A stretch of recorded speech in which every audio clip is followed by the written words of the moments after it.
D, wait for it, Lightful. Check out the name tag. You're in my world now, Grandma. What's up, nerds? So I finished Stargirl season 2, episode 3. I think it was called Summer School Chapter 3 or something like that. It doesn't even matter what the name of the episode is. But I have to say that it was pretty good. It was a little hokey, but it was pretty good. We got introduced to Thunderbolt, and I liked this character. I just thought that it was just a little hokey in some of the stuff, and we'll talk about it when we get to the breakdown and stuff. But overall, I liked it because I did like the fight sequence with Shade, and I'm very curious as to how he connects to Eclipso. I did think that some of the line delivery was a little hokey and a little corny and everything. But at the same time, I still liked it. I liked this episode. I like this show. The show is really good. It's probably right now the second best CW show that's on right now. It's followed by Superman and Lois, and the rest of them just suck. Anyways. But yeah, no, I enjoyed this episode. There are some things I didn't like, and there's some things that I was, wondering and everything, but that doesn't matter. So let's break down this episode, and I'll talk about it as we go along. This I did like, and I like these flashbacks that we get, but it starts off 11 years ago with Christmas time, and it starts off right before the JSA gets killed off by the ISA. And Johnny Storm, I think that's his name. I can't remember. He comes to where S.T.R.I.P.E Pat is at, and he's working on the car. And this is right before they all get killed and everything. So he's talking to him, and he's talking about how he's just the charity case of the group, and how he's got to deal with Thunderbolt, and how he feels like a loner kind of thing. And he's talking and it's the Thunderbolt is a loose cannon kind of stuff, and Stripesy all like, no, you're a part of the team, and he calls him calls Stripesy a psychic, and he's like, yeah, but he's like, I'm a good psychic or some crap like that, I can't remember. And he's like, you want some eggnog? It's got a little kick to it. And the guy's like, I like a little kick. And I'm all like, oh, you guys, this whoever wrote this dialogue in this episode, it's a little too corny for my taste, but it was fine. So then Wildcat shows up. Now, I don't like Wildcat's outfit. The shoulders seem too high. Like he's all like, hey, and then everything, but whatever. So he's all like, they got Solomon Grundy and everything, and they're like ready to go. So he comes to get Johnny Storm, and he's like, we don't need you, Stripesy, for this one. You stay, you get home to your kid. That's the most important thing. And then Johnny is all like, hey, we'll have that eggnog when I get back. But he doesn't come back because they all die. He's like, yeah. And then he's like, so then he's sitting here with the car. And then if you remember that at the beginning of the pilot episode, he's driving, like he's hauling ass to the JSA's like mansion, if that's their mansion, I don't remember, or it's the ISA's mansion. So then we go over to this kid. What is his name? Tommy, I think. Anyways, it doesn't matter. So Tommy, so he's doing his paper out, and he's not doing the best job, but he's doing his thing. He's trying as much as he can. And he turns the corner and he runs into these three douches. Now, I have to say also that this is, a little bit Mike. His name is Mike. So this was also a little bit corny because they're like, give us your money, kid. And he's all like, what? So you can buy that brain surgery or something like that, or brain cells. And they're like, oh, that's going to get you double and everything. And they just start beating him up. Then we go back to this thing where he's like, get it while it's hot. And I'm all like, nobody says that. What world do these writers live in? Because every time I watch a show and they say some stupid line that everybody says nobody says it in real life. Like, can we just get a little bit of realism here? And then so she comes in and she's like, well, I was right. There's a bad guy. And I just want to be like, all right, listen, calm down, Chris Brown. Okay. Cause because you were a psychopath and, and like he says, you cried wolf every 5 seconds. Doesn't mean you get bragging rights when there was somebody there. Okay. That's like me pushing you off a building and then running down and saving you or catching you and be like, I saved you. It's like, yeah, but you sat there and complained about it the whole time. Anyways. Okay. So then they're sitting here talking. They're like, what are you going to do? And they talk about how also he doesn't age like everybody else. I believe in this part. I don't remember. So Mike shows up and he's all like ISA or JSA stuff. And he's like, yeah, but you don't need to worry about it, Mike, because you're a big loser. He doesn't say that, but he might as well have. He's kind of a dick to his own son. And so he's feeling alone kind of thing and just like an outcast. And he gets a call from somebody about a new customer of his paper out. And his pen goes, dull. And of course, the Thunderbolt pen is sitting there because you remember last season. And I just want to say real quick, I made a video about what to do next. You can check it out up here if you really want to, about what they should do for season 2. And I totally called that they should give Mike the pen, which we'll talk about in a little bit because Jamil gets it from the comic books. But I just want to say I called it. I said that Mike should get the pen because it was kind of a fit and everything. So he goes to grab that pen and write it down, and then he's got the pen. And then as he's doing this, he sees the word "so cool" everywhere. And so when he says "so cool," Thunderbolt comes out. And he's like, "Woo!" and everything. He's all like, you said, that releases me because it's my ancient language or something like that. But it just like so cool or whatever. Sorry, you needed some coffee. It's early right where I'm at. And so he's sitting here talking, and basically he tells him that he is a genie and grants wishes. Now, I'll be honest with you.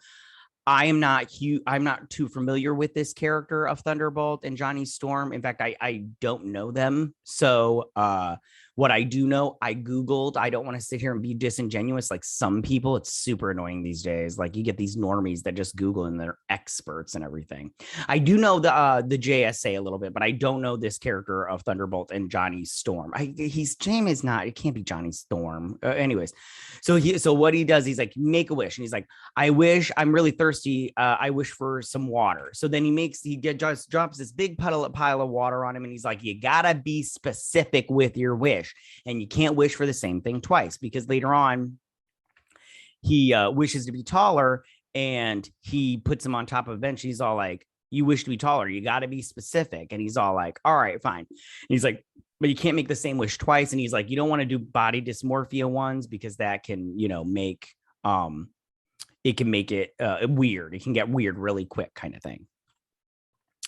So then he's sitting there talking everything, and they're and then back at the garage, the JSA and Rick shows up late, and they're like, "You're late," and he's like, "Sorry, I had to feed the dog." And they're like, "When did you get a dog?" and everything. And it's like Solomon Grundy. It's so it's not stupid that he's feeding Solomon Grundy, but my whole thing is like, what's the end game there? Like, what are the writers doing? Like, Solomon Grundy should not be joining the JSA. I'll tell you that. So if he does, that's weird.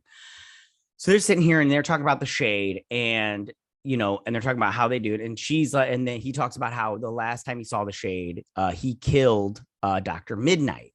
And we saw that in the very first episode, because remember, it grabbed him and then like pulled him or whatever. And then it also talks about how he doesn't age like everybody else, and how his powers are he uses the shadow. So they're trying to figure out how to stop him. And this is where he says that was the last time they saw him, was he killed that. And then he split from the JSA, and we'll talk about that later when we get to it. So she's all like, so you're saying that Dr. Mid-Nite is the only JSA member that we haven't got justice for? And I just like, listen, this actress, I have no problems with this actress because she's doing her job, but the character of Bethany is super annoying. I do not like this character. She annoys me to the nth degree. I just don't like her. So then these guys are all talking about how we're going to defeat him. So then back at, this is the time, the square, but then Mama Pat, she is looking for all of the wizard's stuff because the one guy wanted to buy it and everything. And I think she's just looking for it. So he pops up because he works in the shadows and everything. He's like, I thought we could work together on this. And she's all like, okay, and everything. So then he's like, what are you looking for? And he's like, I'll know it when I see it. And I'm like, what are you talking about? You know what you're looking for. Stop it. So he finds the box where the Eclipso diamond was. And he sees that it's empty, and he's all like, do you mind if I keep this empty box? And she's like, I really would have to check on that because, I really just can't give it to you. And he's like, I thought we would see eye to eye on this. And I'm all like, dude, you need to back off for 2 seconds. I mean, you're a little intense for no reason. So then the lights go out, and then he disappears, and she's all like, where'd he go? And everything. And she gets all creeped out and everything, which she should be. So then these two are in summer school and they're sitting there talking, and she gets like this mind thing. I'm curious as to what that is, because did Brainwave put something in her mind before he died? Because she gets a headache, and then she's all like, she's sitting here talking, and the fiddler 2.0, he hears them talking, and she's like, what are we going to do about Shade? Because we can't do what we did with the ISA last time, because I can't go through that again. And she's all like, and then he's all like, how did the Aztecs get defeated? And she's all like, Cortez or whatever she says, and then disease. He's like, that's right, and everything. She's all like, how did you know that? And she's like, well, if you read the book, you actually learn a little bit about history. And it's like, yeah, that's how it works. You know, if you read, you magically know stuff. Anyways, so then Yolanda, she tells Yolanda, she's like, listen, we're gonna find a better way to do it this time. We're not gonna do it like we did last time. So then this kid, he sees these guys being mean to a little girl selling Girl Scout cookies. They're like, give us free cookies. And she's like, I'm not going to give you free cookies. And they're like, give it to us or we'll smash all your cookies. And I'm all like, what is going on here? Who is letting them do this? So they steal cookies, and she's like, Mom. And I'm like, why didn't you call your mom right off the bat? So then he's like, make them stop. So then he just puts these stop signs in the thing. And like, I was like, it's just so hokey and corny and everything.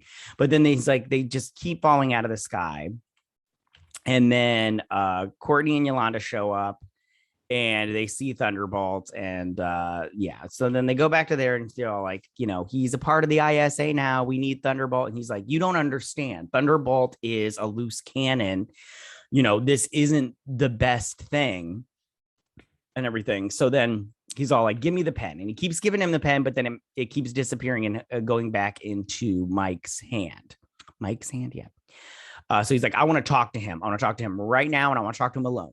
So then Thunderbolt comes out, and he's like, you built this thing, huh? And everything. And they're sitting there talking. He's all like, why are you even here? And he's like, you know how I work. I can only be my master has to be somebody that is like me, who's somebody who feels alone. He's like, oh, Mike really feels like that. And he's like, so Mike and the Courtney are talking, and she's all like, you know, basically like, listen, you're a member of the JSA now, you know, welcome to the team. So then they're sitting here talking. And they're like, how are we going to defeat the Shade? So then, but we don't even know where the Shade is. So then they figure out. So then they start going on this little montage where they're writing out their wish to be very specific. So they write it out, and then he makes his wish, and then it shows him where he is on the map. And he's at the wizard's old house. But he tells Mike he has to stay behind because it's better that way and it's safe. So then she's like, how is this going to work? And he's like, very specific. Yolanda and Rick are going to go in and grab him. Stargirl's going to, you know, zap him. And then we're going to take him to the proper authorities. And she's like, who's the proper authorities? He's like, I don't know. Everything. So Mike's all like, forget this. So he flips over the board. He starts writing out his wish. And then they go into the house. They pop in, and the Shade's just waiting for him. He's like, hey, guys, what's up? He's like, please sit down. Enjoy the tea. I don't know if I have enough crumpets. And he's all like, he's like, I just want you to know I knew what car you had. And he's like, I know. And he's like, Pat and Bumberton, whatever his last name is. He's like, I knew I recommended high Stripe-C's or whatever. So he's like, please sit down. And they're all like, no, we're going to kick your butt. And she's all like, you, and this line right here by her, I didn't like her delivery of it. It just came across very like, I don't know, childish, but she is a child, I guess. I don't know. So he's like, sit down or whatnot. They all sit down and they're talking kind of thing. And they're all like, what are you doing here? And he's all like, I can tell you right now, I won't be here for very long, but I'm not going to tell you why I'm here because it's better that you don't know. And so Mike comes and then they'd also talk about like, you wanted to be, you know, you worked with the ISA, and he's all like, you know, I only worked with them for a short period of time, and then our goals did not align. And he's all like, I don't want to rule the world, and there's a problem there. He's like, it's worse for that people want to save the world than want to rule it, kind of thing. I can't remember exactly what his line was.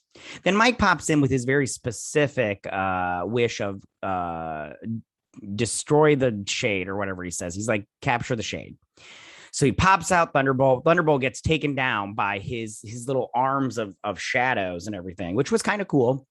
This is the thing. I don't think that they're going to keep up with Thunderbolt. It's just all these powers that like Thunderbolt that takes CGI. You got Thunderbolt, and then you had Green Lantern. And then you have Stargirl. these powers cost money, and I don't know if they put enough money in to get all these powers going. Like, I have a feeling we're not going to see Thunderbolt again until like the very end with the big fight sequence. So then they all get taken down, and he can't stop Stargirl. Like, her staff keeps putting out light, and it destroys the shadow hand that grabs the staff and everything. So it's obvious that the staff is going to be a big part in defeating him. So then he ends up disappearing after that, and Mike's all like, "Man, I'm so stupid," and she's like, "Hey, you came to save us." And she's like, "When you killed Icicle," because remember in the last season, in the last episode, he ran over Icicle and turned him into a bunch of ice cubes. He says.